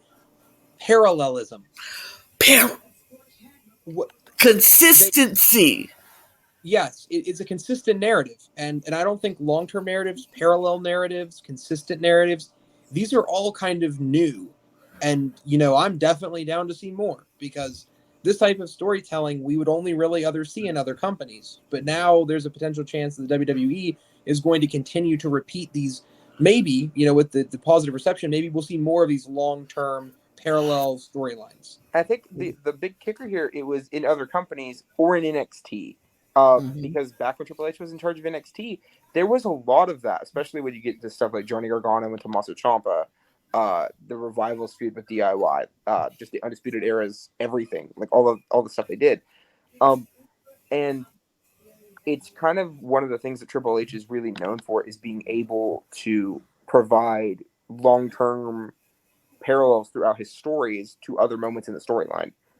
And here, dude, the moment Roman turned around, right, and he's looking at Kevin, you see Sammy just get this look on his face, and he's like, this is gonna suck. Because he knew. Knew. He just knew. Yeah. He grabs that chair baseball style, and he whacks Roman in the back with the steel chair. The apartment we were in, Wes, erupts. The arena Okay, the arena. Can we talk about this crowd real quick? The pop. The pop.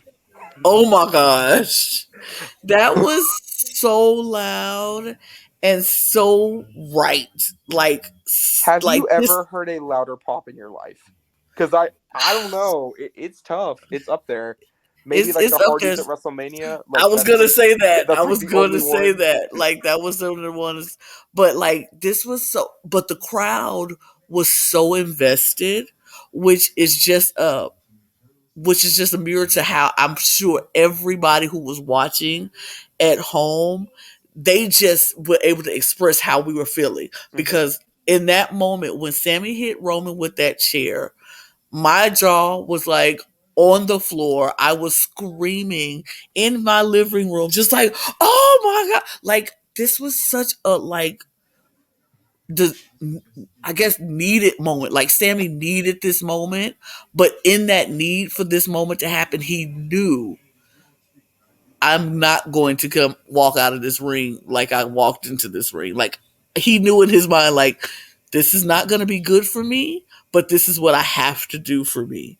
In order for me to stay true to who I am, I have to do this. Because, like you say, him and Kevin were friends forever. They've been friends Mm-hmm. forever. And for him to sit there and actually do that would have turned who he, just not who he is. It's just not who he was. But in that moment, and then seeing the reaction from Jay to Sammy, and Sammy looking at him like, I'm sorry. It was like that moment was so good. Even in the smallest moment, he's like, I'm sorry. And Jay is like, what you doing? We brothers, what are you doing? And then when Jimmy kicked him, Jimmy kicked Sammy in the face, and it was kind of like, okay, that's it. It's on. But watching even Jay in this moment was on 110%. Like they gave all the character development that I needed in this moment. Like it was pure cinema. Yep. Jimmy kicking him, Solo going for him, Jay, Did who has been his adversary for a long time, now turned brother and loyal, stepping back like, I don't want to be a part of that. did Yep. we think for a little bit there? Because I was honestly a little worried when Jimmy kicked him that Jay was just going to jump right back in. Of And course. I mean, we don't give WWE a lot of credit for the things they do right a lot of the time. Like even tonight, we've been talking about the Royal Rumbles. We were a little bit focusing more on the negative. There's nothing negative to talk about here because everything was perfect. You get Solo, right? Who originally Solo and Sammy seemed to be pretty cool with each other. They had like the handshake when Solo first came up. None of that. Not a single But ounce of that. I mean, we saw the week before Solo was very much ready to spike Sami Zayn at the trial. Solo does Mm-hmm. not care. He was very willing to do it. And I think So Solo's been kind of the person who's not really gotten a lot of talk about like online. But I think the reason why Solo has been like this is because Solo was not loyal to Sammy. Solo was loyal to Roman, right? mhm, And he is doing whatever Roman asks him to do. Roman says, "Hey, treat this guy like he's family." He's treating him like he's family. He says, "Kick him out." Oh, I will spike your ass into non-existence. I don't care. he don't care. Um, and then you have Jimmy, who, he didn't get the same treatment that Jay did, because he was Exactly. injured at the time. So you have Jimmy, who, granted, Roman did attack him in that Hell in a Cell, right? But he fell in line the second he got back on SmackDown, right? There was like a week where he was a little indecisive, and then after that, boom, in line. It never changed. And then you have Paul Heyman, who is killer in this whole segment, I would like to add, because all you're getting is Paul just egging this whole thing on over and over again. Which also, again, Paul Heyman, arguably the best wrestling manager of all time. Why are we surprised that he's doing great things? Arguably, arguably. I All right, mean, Paul Bobby Bear. Heenan. Uh, Maybe Bobby Heenan. Yeah, but then you have Jay, Yeah. who, as much as I love Sammy and I love Kevin and I love Roman, I honestly think Jay had the best performance in this whole segment. I mean, you know what they say: fast friends make fake friends. Mm-hmm. And this is a perfect example where those who were at the kindest earliest, right, were just as quick to turn. But Jay, the person who was not quick to turn to any type of allegiance to Sammy, who had to grow with him into a point of mutual respect and then brotherhood, that dissension is not going to fall fast to Jay, right? Jay is not going to abandon a brother that quickly. Mm-hmm. And I think also, and this needs to be said too, I think Jay also had to watch in absolute horror as two other people who he considered brother would turn on a brother that fast as well. Mm-hmm. So Mm-hmm. I agree. everyone's kind of a traitor because Sammy turned on Roman, but then Solo, Jimmy, and Roman turned just as quickly on Sammy. And I don't Yeah. think Jay had it in him, and it Mm-hmm. shows with that beautiful character acting that he was able to demonstrate. The It, moment when you have, not even when Sammy rolls out of the ring, right? Because granted, that was pretty powerful. But when he's walking up the ramp and you have Jimmy yelling at him, like, "What are you doing, Oos?" And Jay just looks back for a second and then he just puts his face in his hands and he keeps walking up the apron, not the apron, the ramp. mhm. Um, that was powerful. It was so powerful. It Every was moment. just every moment. Like I said, that was pure cinema. Mm-hmm. Like if you ever wanted to watch wrestling for the entertainment value of WWE, that was the moment. That was a soap opera, a movie, uh every what telenovela, everything Mm-hmm. involved that you want to watch on TV. That was it. It gave you highs, it gave you lows, it gave you agony, it gave you sadness, it gave you violence. It was everything, and you felt for Jay, you felt for Sammy looking into Jay's eyes because like that moment between him and Jay, Sammy and Jay was just it was 2 seconds, but it was so powerful.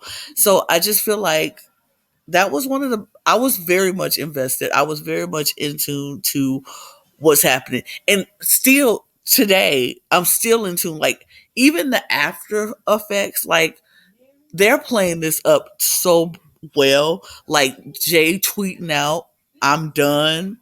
With the And little blood the emoji. bloodline drop with the Yeah. bloodline with the blood drop. And then Solo tweeting out loyalty with the blood drop.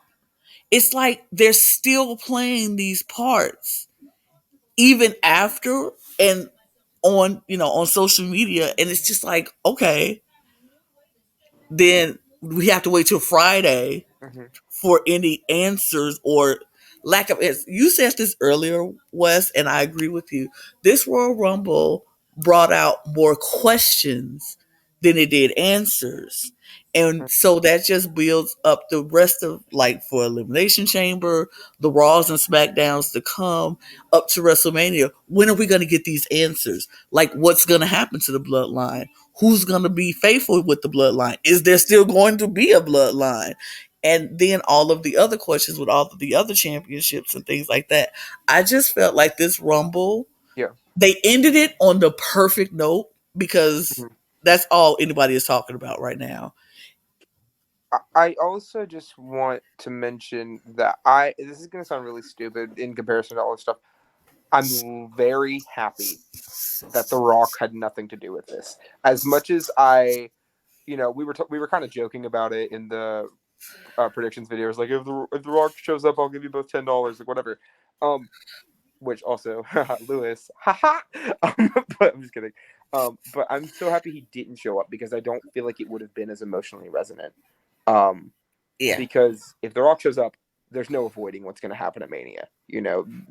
We know what's going to happen. There's going to be a match with him and Roman. Here, The Rock kind of would have tainted this segment. I feel like, and I think that would have happened if it was anybody. It's not just The Rock. If Austin Theory was involved, it would have been just as bad. It's just this segment didn't need it. It needed the people that were in the ring. Nobody else needed to be involved. It would have been ruined with anybody else involved. And Sami Zayn and Kevin Owens are now probably the two most over people in this company. Yep. So But because we're reaching the end here, we can start talking about potentially our theoretical answers. Maybe we can end on that and how we would Hmm. answer situations. And particularly when I'm turning to the Rock, right, as an example, I think that the Rock can only come in once Roman Reigns is no longer the man, right? And what a better time for something like that if we think that Roman Reigns is going to lose these belts and the bloodline is going to be diffused. Perhaps the only person to be able to reunify the bloodline later on and be the new alpha dog might be the electrifying man himself. So I agree with you completely, Brooke, that the Rock, this wouldn't have been the time because Roman Mhm. Reigns is the man right now. You can't have a new man. Not yet. He has to fall, and it has to be a a huge fall, like fall Mhm. from grace, and for The Rock to come in and rebuild, because maybe he'll come in and be like, "Hey, we are still family. This is still a bloodline. We just have to." The Rock could be the one who mends the bloodline once it's fractured, but I don't think bringing The Rock in right now would have been. As much as I said it, I wanted The Rock to show up, but I wanted The Rock to show up at the Rumble and just be in, in the Mhm. match. But as much as I never wanted The Rock to interfere with this line, this storyline, right yet, just yet. Like I wanted Roman to maybe feel like, okay, Rock won the Rumble, now he coming for me, maybe. But that was that. But I didn't even care that The Rock didn't show up. It was fine. This moment needed to be this moment. It didn't need nobody else. It didn't need nothing else to be added into that. It didn't need any outside interference or anything else. This was just a perfect moment. You don't have a lot of perfect storms in the WWE. This was the perfect storm. And if you would have added one pebble of anything else, it would have ruined the Mhm. whole thing. So yeah, I'm glad it didn't happen. I'm glad. What do we think is going to happen to the bloodline? Let's ask that. What do we think is going to happen to the bloodline going into the Elimination Chamber and WrestleMania? What do y'all Yep. think? And I started off this episode talking about something similar, maybe in the pre-show, maybe in the beginning here. But I'm I said even in the prediction show that we did before that I thought the bloodline was going to spill, and here we are, the bloodline's spilling. Um, I have to think with Cody Rhodes being in the picture but not in the picture, you have to imagine that he's going to get involved in some way, and some way that I could see it is Roman Reigns saying, "All right, I'm going to handle Cody Rhodes." And it's perhaps that Solo and Jimmy are going to have to handle Sammy, KO, and of course Jay, right? And that might be how it has to go down because at some point we're definitely going to see some type of civil war. At least in my mind. I don't know about you. What do you guys think? I think one luxury we don't have yet is knowing what's going to happen on SmackDown. Um, and I think whatever happens on SmackDown is going to be very telling for the next little bit, especially with Jay, because Jay is the one that I feel like has the most ambiguity going forward. Kevin and Sammy, obviously, they're going to stay linked up. Roman Jay and not Jay, Roman Jimmy and Solo, obviously, they're going to stay linked up with Paul Heyman probably. Then you have Jay, who we've seen stuff like this before where people are like very indecisive and very conflicted, and they ultimately just go back to it. Um, this could end up being one of the situations of Sammy had the strength to do the thing that Jay can't do, you know. Mm. And I don't want it to be like that. I would personally love for Jay to leave the bloodline, get a solo run again without Jimmy, because those matches he had with Roman a couple years back were so good, especially that Hell in a Cell match. Amazing work. But I have this gut feeling that we're going to get Roman versus Sammy at Elimination Chamber. Roman is going to retain, and then it'll be it between Sammy and Roman. And then we're going to get Sammy and KO versus the Usos at Mania, and Roman versus Cody at Mania. I don't want that to happen. But like I said in the predictions video, I have learned to temper my expectations with WWE over and over and over again. If there is anything we have learned over the years, it's that if this company has a beautiful golden diamond in their hand, they will find a way to break that diamond in half.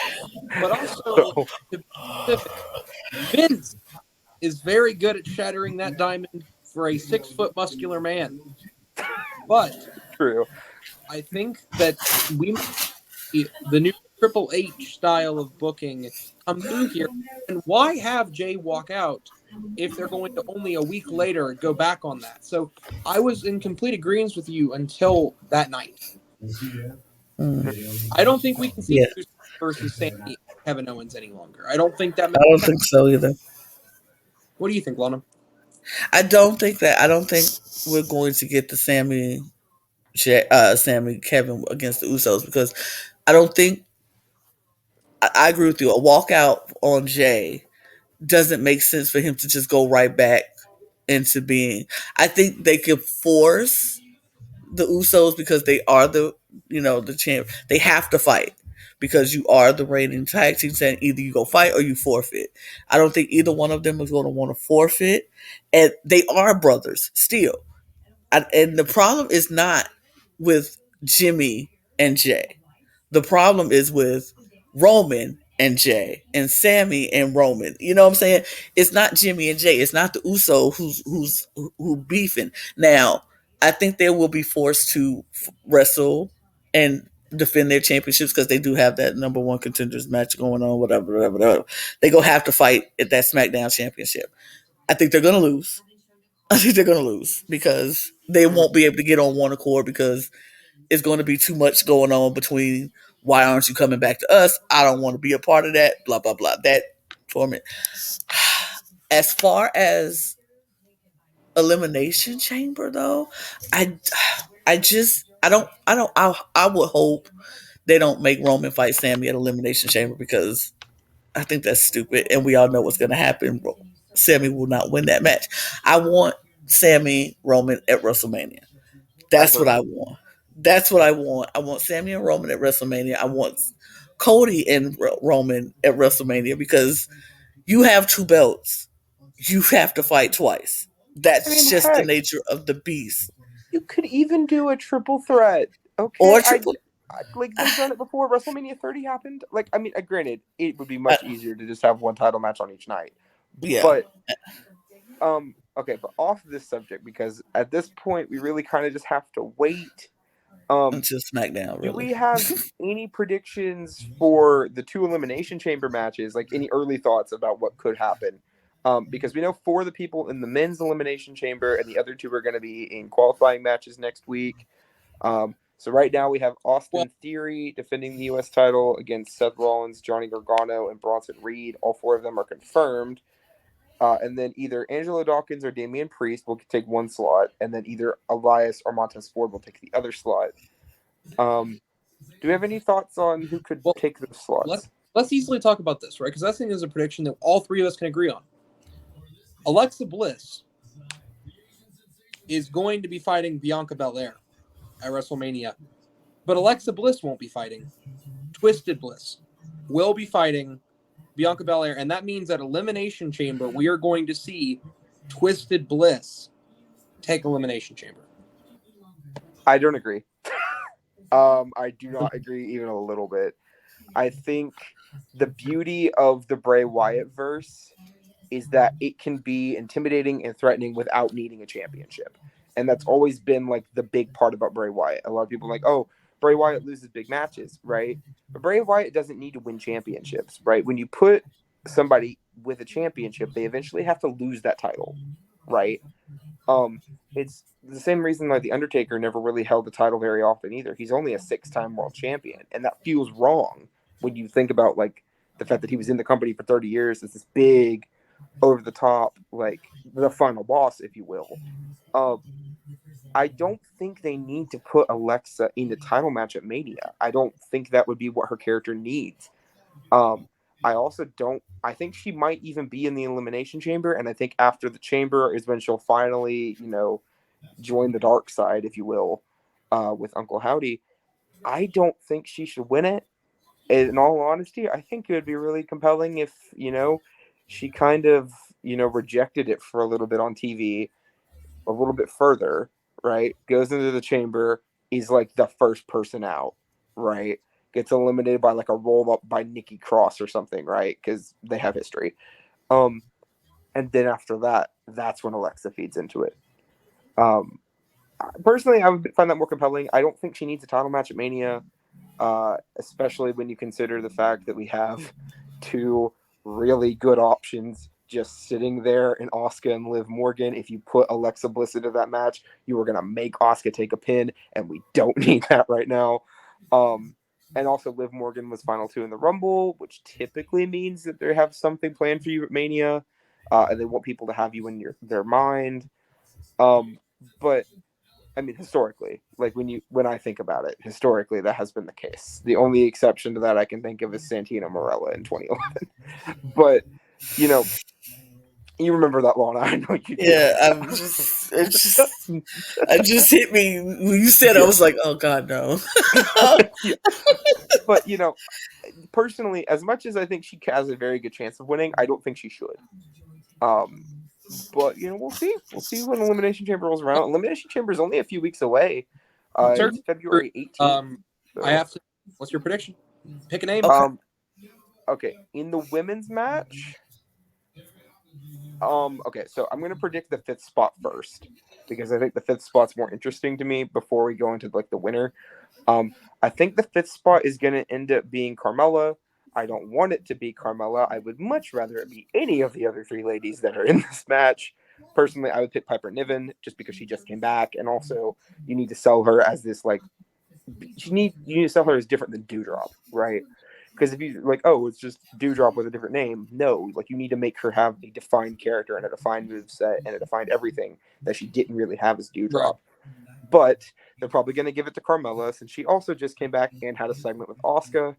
Right. And because Carmella and Asuka had that segment, I'm going to pick Liv Morgan. And I know that sounds biased, but one, why are they putting Liv in a match for the Raw Women's Championship match at Mania? That feels a bit awkward since she's on SmackDown. I mean, to be fair, Raquel Rodriguez is also on SmackDown, so there's that. But two, if we have learned anything over the years, it's that if they have Asuka feuding with somebody and it's not for a belt, they like to keep Asuka feuding with that person. And if Asuka's going to be feuding with freaking Carmella, which is what it looks like, I wouldn't. I mean, at least it gets Asuka on TV, so I can't complain about it. I'm gonna pick Liv with the understanding that I could be totally wrong and Asuka could just win, and I would be totally fine with that too. Here's my thought. I think it's gonna be Asuka. I think Asuka's gonna win this because Asuka came back with such this new old character. I guess I wouldn't say new old because it's new, but it's just like the old Asuka that we saw at the very beginning when she first came with NXT and when she first came up to the WWE. I think they're trying to get us back to that moment of Asuka where when she says you're not ready for Asuka, people actually believe it. And then I think they have to give Asuka a do-over because they did Asuka so wrong when Asuka won the Royal Rumble to send her to WrestleMania only to lose to Charlotte. Like that was sickening and disgusting, and it should not have happened. Asuka should have been champion then, and then the reign you do give Asuka to win the championship, it's literally given to her because Becky Lynch had to leave to have a baby. And that's not the kind of champion I think Asuka deserves. I think Asuka deserves to win and fight and make people, and defend. I don't like how they did Asuka. I think they're Asuka deserves to win this elimination chamber, go to WrestleMania and beat Bianca Belair. As much as I love Bianca, I think Asuka deserves to win. And Bianca's held it for a year. Sure, great. She can drop it, and I'll be okay with that. But if she drops it, I want her to drop it to Asuka. You know what really sucks to me? Asuka has lost all 3 times she's fought at WrestleMania. All 3. which is sick. Honestly, it's It, twisted and not twisted bliss. This is I twisted mean, sad. it's so dumb because like she came into the WWE undefeated in NXT, never lost, and then she comes up and wins Royal Rumble and goes to SmackDown. I mean, goes to WrestleMania, and her first loss is at WrestleMania. What? I I remember watching, Disgusting. right, because this was back before I was like super active online. I was just watching WWE at the time, I was and there. yeah, you were at that show. I was at the WrestleMania that when she lost. Oh, I was jealous. very her and And Nakamura that year. I remember Charlotte put in the figure eight, right, and I'm sitting there. I'm like, oh, don't worry about it. Asuka's gonna get out of it, find a way to turn it around to like a Moodle lock or something. Don't worry about it. And then she tapped out, and I was like, You have her lose to a tap out. The and then most feared woman taps out. and then after the match, right, she gets a microphone, and I'll be honest, I thought she was about to turn heel. I thought, what they did with Nakamura after Styles beat Nakamura at Mania, I thought something like that was going to happen. Like Asuka was going to snap and lose it. And granted, probably not the most creative idea, and also they should have just had her win the match, but whatever. But at least it would have meant something. She's just like, you were ready for Asuka, congratulations. I'm like, what? What? No. Asuka deserves so much more than she's gotten, and I also think they should have had Rhea challenge Bianca, because Asuka, if she would have won this match, would have got to challenge Charlotte, and that would have meant so much more. Because, granted, I understand that, yeah, Rhea and Charlotte didn't even get a crowd for the WrestleMania match, Cool, whatever. But that was for the NXT Women's Championship. Half of the freaking people that watch don't even remember that match exists, as much as I loved that match. It was great. Wrong person won. But in what way did Rhea losing the NXT Women's Championship to Charlotte Flair even remotely harm her? Asuka losing to Charlotte hurt her badly. And if it was the winner of this Classic Challenge, Charlotte, I would be picking Asuka all day long. Because that's the person who would deserve it. Yeah. She doesn't really have anything with Bianca. No. I would love to see her fight for a title at Mania and win. What was that, Wes? You know who does have beef with Bianca? Alexa Bliss. Alexa Bliss. And we shall see, right? And that's what it's down to. We're getting in here.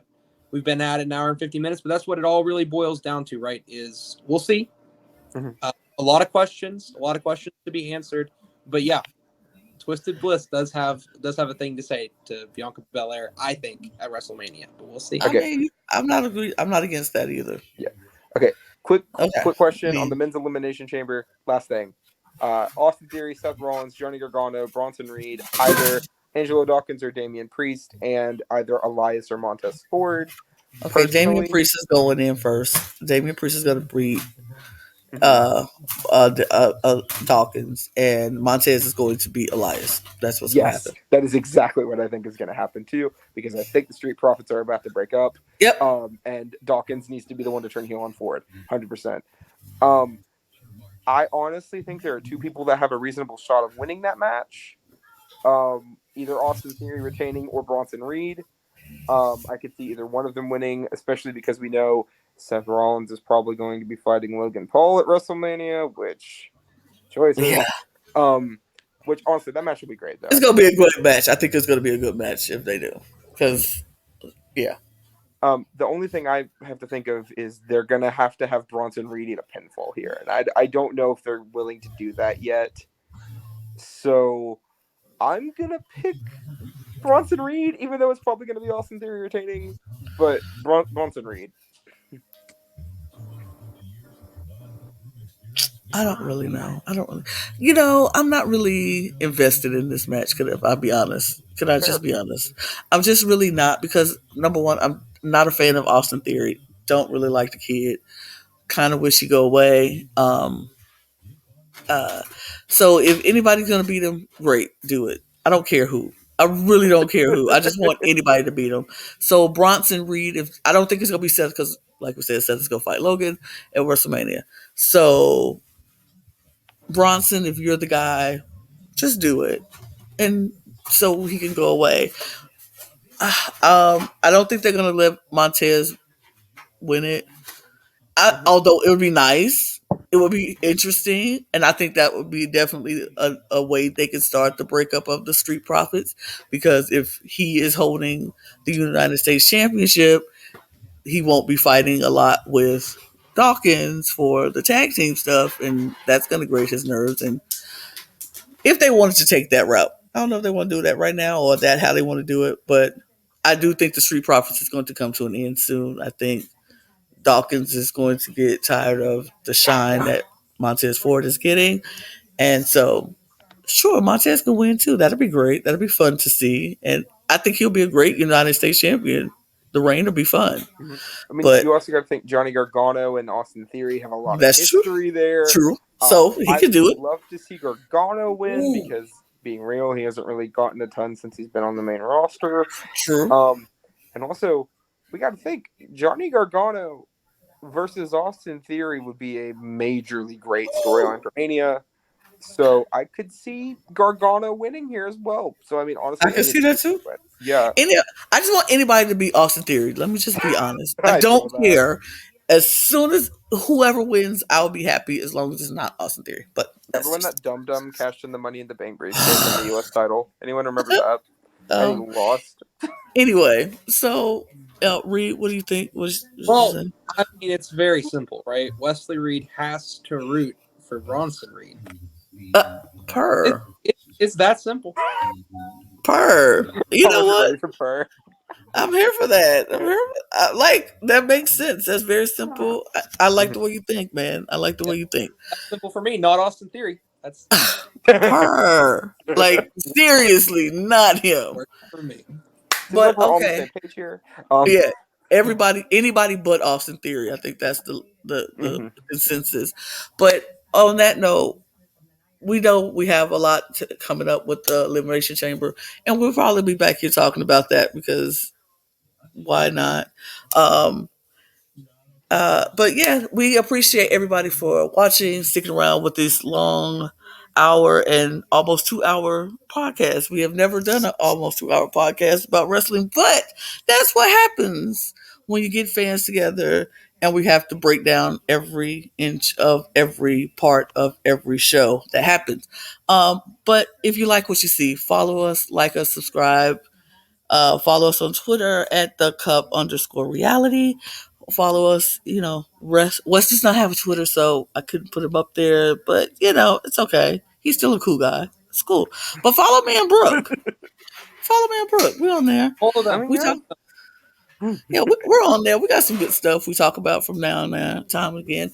And like I said, we'll be back here to talk about the Elimination Chamber. I don't know if we're gonna do predictions, but I think we already did. But so we don't have to do a prediction for the 2 matches that have been announced. We've kind of we don't really have to, but we'll come back and talk about a recap of the Elimination Chamber.